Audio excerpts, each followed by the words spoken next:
अदानी समूह की flagship company Adani enterprises आज भी 4.5% नीचे है।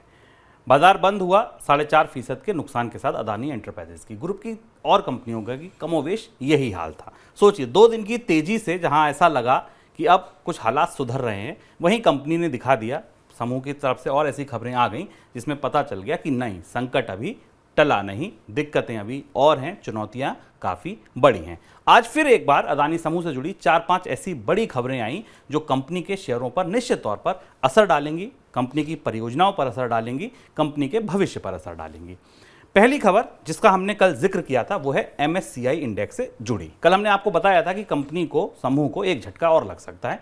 MSCI इंडेक्स में अदानी ग्रुप की 4 कंपनियों की वेटेज घटा दी गई। हालांकि ग्रुप की किसी भी कंपनी को इंडेक्स से बाहर नहीं किया गया। गुरुवार को आशंका यह भी थी कि MSCI इंडेक्स से अदानी ग्रुप की कुछ कंपनियां बाहर हो सकती हैं। सर, वेटेज घटाने का मतलब क्या है, क्या असर पड़ेगा इसका? ये सबसे बड़ी खबर थी कल। इसके बाद शेयर बाजार में तेज गिरावट आई, जैसा कि हमने मनी सेंट्रल में संकेत दिया था। मॉर्गन स्टैनले एक इंडेक्स प्रोवाइडर है जो दुनिया के अलग अलग बाजारों में अलग अलग जगह कंपनियों के कारोबार की क्षमता, पोटेंशियल और बाजार में उपलब्ध उनके स्टॉक्स की संभावनाओं के आधार पर उन्हें ट्रेडिंग के लिए इंडेक्स में वेटेज देता है। इंडेक्स में शामिल होना किसी कंपनी के लिए खूबी की बात होती है, क्योंकि वो कंपनी निवेशकों की चहेती होती है, ट्रेडर्स उसमें तेज़ी से ट्रेड करते हैं। MSCI ने 2 दिन पहले स्पष्ट रूप से एक बयान जारी करके ये कहा था कि कई सारे ट्रेडर्स ने और कई सारे निवेशकों ने अडानी स्टॉक्स को लेकर कई पारदर्शिता के भी सवाल उठाए हैं, और बाजार में जिस तरह से गिरावट आई है, बाजार में जिस तरह से शेयर टूटा है अडानी का, उसके बाद इस प्रक्रिया को रिव्यू किया जा रहा है। और इस रिव्यू के बाद मॉर्गन स्टैनले इंडेक्स का फैसला आ गया। Adani transmission, Adani total gas, ACC जो कि सीमेंट कंपनी है, और सबसे बड़ी कंपनी अडानी एंटरप्राइजेस के शेयर्स का भार इसमें से घटा दिया गया। इसे समझना इस तरह से ज़रूरी है कि इसके 2 बड़े असर होंगे। इसका पहला असर ये है कि अब इसके असर के कारण बड़े पैमाने पर बिकवाली हो सकती है अडानी के स्टॉक्स में, और आंकलन ये आया है कि करीब करीब $408 मिलियन का आउटफ्लो अब इन स्टॉक्स में बाहर हो सकता है, और इसीलिए शेयर बाजार में उसमें गिरावट दिखाई दी, जिसमें $161 मिलियन के आउटफ्लोज इंडेक्स से बाहर होंगे। अडानी इंटरप्राइजेज में, अडानी ट्रांसमिशन में $145 मिलियन का, अडानी टोटल में $110 मिलियन का, और ACC में $12 मिलियन का आउटफ्लो होगा। यानी कुल मिलाकर कंपनी का स्टॉक अब इतना मजबूत और इतना ताकतवर नहीं रहा, इतना साख भरोसेमंद नहीं रहा कि वो इंडेक्स में अपनी हैसियत बनाकर रख सके, सूचकांक में जो उसकी हैसियत पहले मौजूद थी, और इसके बाद उस स्टॉक में सेल ऑफ आया। पहला असर इसका ये।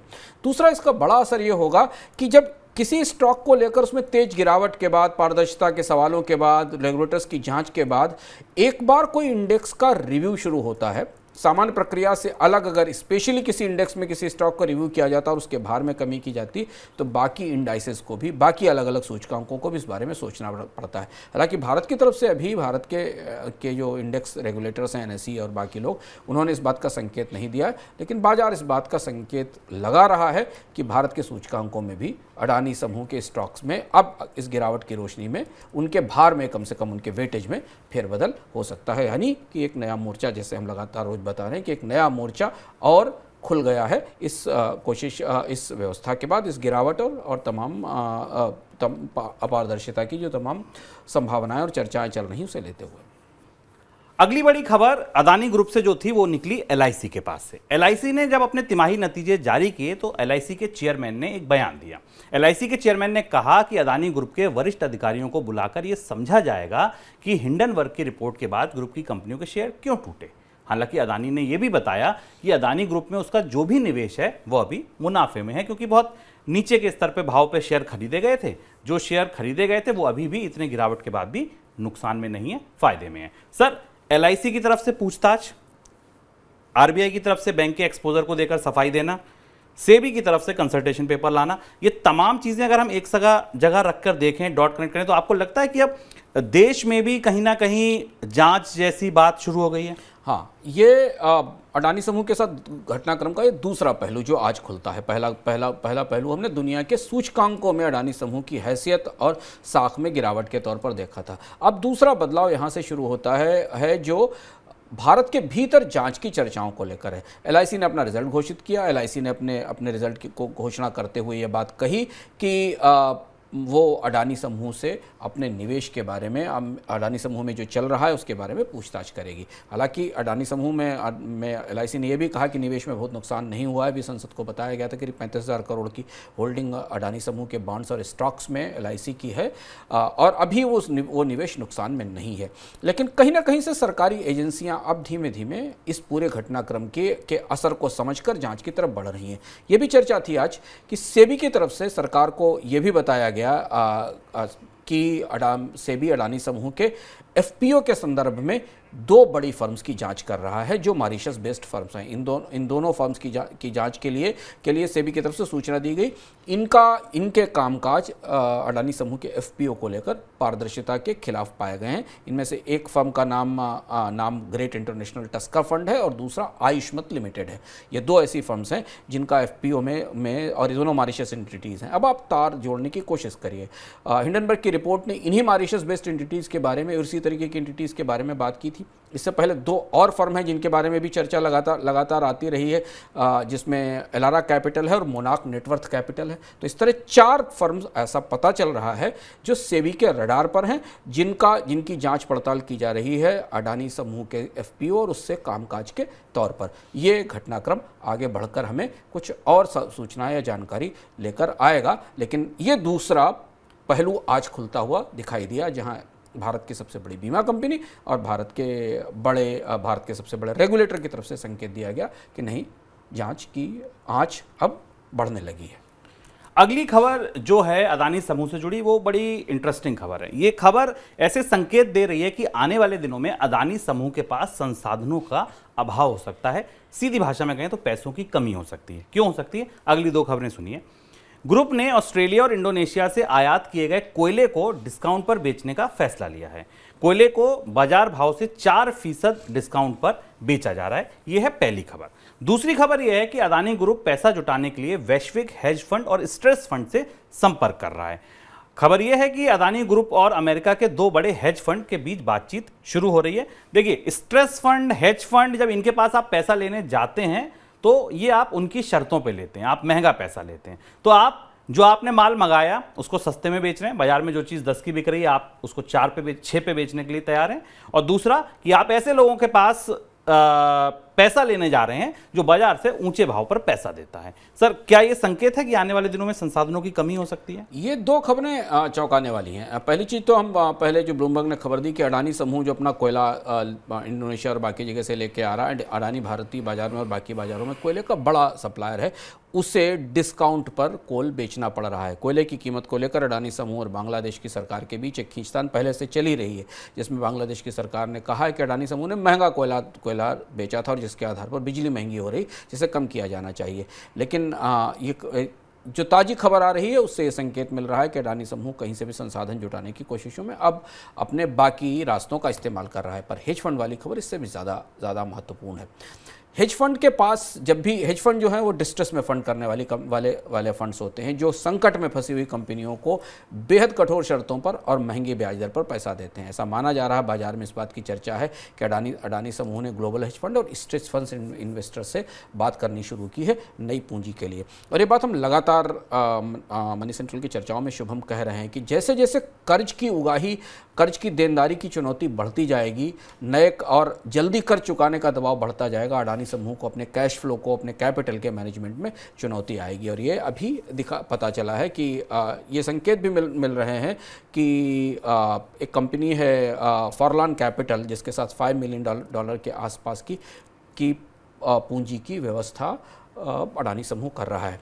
बाजार का मिजाज खराब करने के लिए ये खबर पर्याप्त है। बाजार के सेंटीमेंट के लिहाज से ये खबर अच्छी नहीं है कि कोई कंपनी नॉर्मल बैंकिंग नेटवर्क से अलग निकलकर हेज फंड और बाकी जगह से पैसा ले रही है। इस पूरे घटनाक्रम पर हमारी नज़र रहेगी।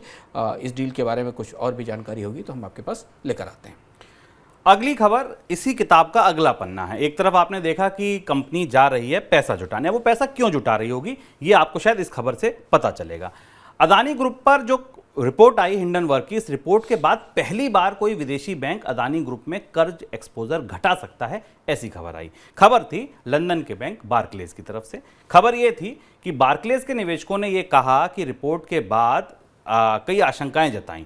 इसकी वजह से बार्कलेज बैंक ने ये संकेत दिए हैं कि वो आने वाले दिनों में अदानी समूह की कंपनियों में अपने एक्सपोजर को घटा सकते हैं। अदानी ग्रुप ने 9 विदेशी बैंकों से करीब $5.25 अरब का कर्ज उठाया हुआ है। सर, क्या समूह कर्ज चुकाने का दबाव समूह के ऊपर लगातार बढ़ता जा रहा है, आपको लगता है ऐसा? हाँ, और कर्ज चुकाने के दबाव के संदर्भ में आपको याद होगा शुभम कि अडानी समूह ने एसीसी अंबुजा सीमेंट का अधिग्रहण किया था और वो 2022 की सबसे बड़ा मर्जर एक्विजिशन था, सबसे बड़ी डील थी। और ये पूरी की पूरी डील कुछ विदेशी बैंकों से फाइनेंस हुई थी, करीब करीब $5.25 बिलियन के आसपास की डील थी। और ये जिस बार्कलेज के कर्ज की बात हो रही है, जिसका जिक्र शुभम ने किया है, ये बार्कलेज उन 9 बड़े विदेशी बैंकों में से है जिन्होंने इस डील को फाइनेंस किया था। अडानी समूह ने अपने मर्जर एक्विजिशंस की विदेश से फाइनेंसिंग बढ़ाई थी पिछले 1 साल में, क्योंकि भारतीय बैंकों के साथ काफ़ी कर्ज लिया गया था और अब इसमें से कुछ कर्ज को एडवांस में चुकाने का दबाव आ रहा है और बार्कलेज उससे निकलना चाहता है। इस डील को लेकर तमाम सवाल इस डील में फंसे में कर्ज देने वाले बैंकों को लेकर तमाम सवाल हैं। हमें ध्यान रखना होगा कि इसमें कुछ ऐसे बैंक हैं जिन्होंने अडानी समूह की प्रतिभूतियों को पहले से ही डिस्क्रेडिट कर रखा है, लेकिन उनके लोन अडानी समूह के पास हैं और बैंक ने सामूहिक तौर पर इस डील को फाइनेंस किया था। अब आप तार जोड़ सकते हैं कि हेज फंड से कैपिटल लेने की कोशिश क्यों की जा रही है, क्योंकि कई सारे बैंक्स अब अपने कर्ज की वसूली के लिए आगे आने की कोशिश कर रहे हैं और इसमें ये बार्कलेज का कर्ज भी शामिल है। अब दिन की सबसे बड़ी खबर की सबसे बड़ी खबर, ये दिन की सबसे बड़ी खबर की सबसे बड़ी खबर इसलिए है क्योंकि अब जब शेयर बाजार खुलेंगे सोमवार को, तो अदानी समूह की कंपनियों में जो कारोबार होगा उस पर इस खबर का सबसे ज्यादा असर होगा। ये खबर है मूडीज से जुड़ी। रेटिंग एजेंसी मूडीज ने अदानी समूह की 4 कंपनियों का आउटलुक स्टेबल से हटाकर नेगेटिव कर दिया है। नेगेटिव आउटलुक का मतलब यह है कि अब रेटिंग एजेंसी ये नहीं मानती कि ये कंपनियां फिलहाल निवेश के लिए बेहतर हैं। आने वाले दिनों में परिस्थिति सुधरेगी तब देखा जाएगा, फिलहाल अभी इनमें निवेश से दूरी बनाएं। सर, आपको लगता है कि सोमवार को जब बाजार खुलेंगे तो एक नए सिरे से हम खून खच्चर देख सकते हैं अदानी समूह की कंपनियों में? शुभम, इस खतरे की संभावना पहले से लग रही थी और हम मनी सेंट्रल में लगातार इस पर चर्चा कर रहे थे कि मूडी और शुरुआत से हम कह रहे थे कि अडानी समूह के लिए इस घटनाक्रम के दौरान अपनी साख को बरकरार रखना रेटिंग एजेंसियों की निगाह में बेहद चुनौतीपूर्ण होने वाला है। कुछ एजेंसियों ने अडानी समूह की साख को स्टेबल रखा था, कुछ ने आउटलुक को बदला था, लेकिन अब तेज एक्शन शुरू हो गया। सप्ताह खत्म होते होते हमने कई सारे एक्शन देखे और उसमें ये सबसे महत्वपूर्ण खबर है जो मूडीज से आई है। मूडीज ने अडानी ग्रीन के आउटलुक को स्टेबल से निगेटिव कर दिया है। मूडी ने अडानीज ट्रांसमिशन के आउटलुक को स्टेबल से नेगेटिव कर दिया है। मूडी ने अडानी इलेक्ट्रिसिटी के आउटलुक को स्टेबल से नेगेटिव कर दिया है। मूडी ने Adani ports and special economic zones के आउटलुक को स्टेबल से नेगेटिव कर दिया है। इस फैसले का सबसे बड़ा असर अडानी समूह के मौजूदा कर्ज कार्यक्रमों पर भी पड़ेगा और आगे के बॉन्ड कार्यक्रमों पर भी पड़ेगा और यही साख का डाउनग्रेड किसी भी कंपनी के लिए सबसे बड़ी चुनौती होता है। हमें ध्यान देना जरूरी, याद दिलाना जरूरी है कि अडानी समूह के पास विशाल कर्ज है, बल्कि निकेई की रिपोर्ट कल कहती है कि अडानी समूह का सारा कर्ज अगर मिला लिया जाए, पूरे समूह का कर्ज मिला लिया जाए, जिसमें कि बात की कंपनियों के अधिग्रहण के कर्ज हैं, जिसमें एनडीटीवी और एसीसी है, तो अडानी समूह का टोटल कर्ज भारत के जीडीपी का 1% से ज्यादा हो जाता है और 3 लाख करोड़ से ज्यादा 3 लाख करोड़ से ज्यादा का कर्ज हो जाता है। और इतने बड़े कर्ज पर बैठी कंपनी की प्रमुख कंपनियों की साख या रेटिंग डाउनग्रेड होना बेहद बड़ी चुनौती है। अडानी समूह में अब कुछ बड़े घटनाक्रम और कुछ बड़े बदलाव अगले सप्ताह में हमें और दिखाई देंगे, क्योंकि इस घटनाक्रम के साथ एक नई बहस बॉन्ड मार्केट और कर्ज मार्केट की तरफ मुड़ गई है, जिस पे हम शुरुआत से ही आशंका जाहिर कर रहे थे कि शेयर बाजार से ज़्यादा बड़ी चुनौती है अडानी समूह के लिए बॉन्ड बाजार में अपनी साख को बचाना, और अब उसकी शुरुआत हो गई है। सोमवार को इसके फॉलोअप में और भी नई चीज़ें हमें पता चलेंगी, हम लेकर आपके पास आएंगे।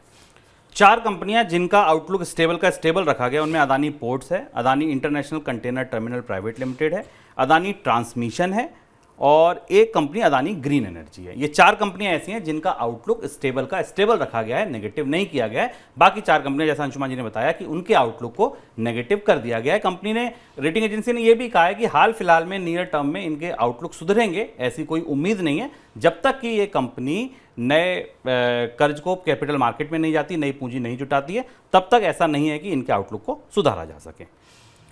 तो चलिए, ये बात तो हो गई मूडीज की। अब इन सबके इतर देश की सर्वोच्च अदालत में चीफ जस्टिस ऑफ इंडिया की अध्यक्षता में 3 जजों की बेंच सुनवाई कर रही थी आज इसी मामले पर।